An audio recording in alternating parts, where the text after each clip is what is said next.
Bu yil qizlar mana bunaqa uchi dumaloqli obuvlar moda bo'lgan. Mana ko'ryapsizlar o'zingizlar. Mana kablogga ham qaranglar. Lekin bular hammaga to'g'ri kelmaydi qizlar.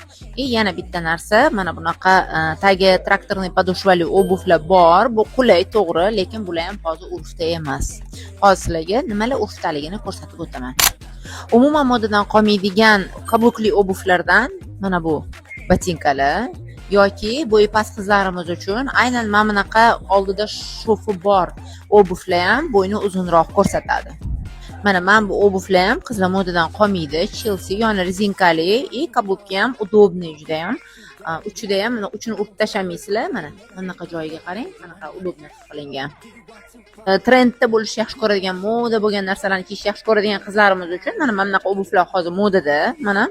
Mana bunaqa, lekin qizlar bular doimiy emas, bular tez modadan qoladi. Mana narxi 3.952.000. Menimcha bu modadan qoladigan narsa uchun juda unaqa praktik narx emas. Xo'p, endi savol, siz kuz uchun mana shulardan qanaqa obuvlardan oldingiz? Sizga qanaqalari yoqadi? Kommentariyada yozinglar.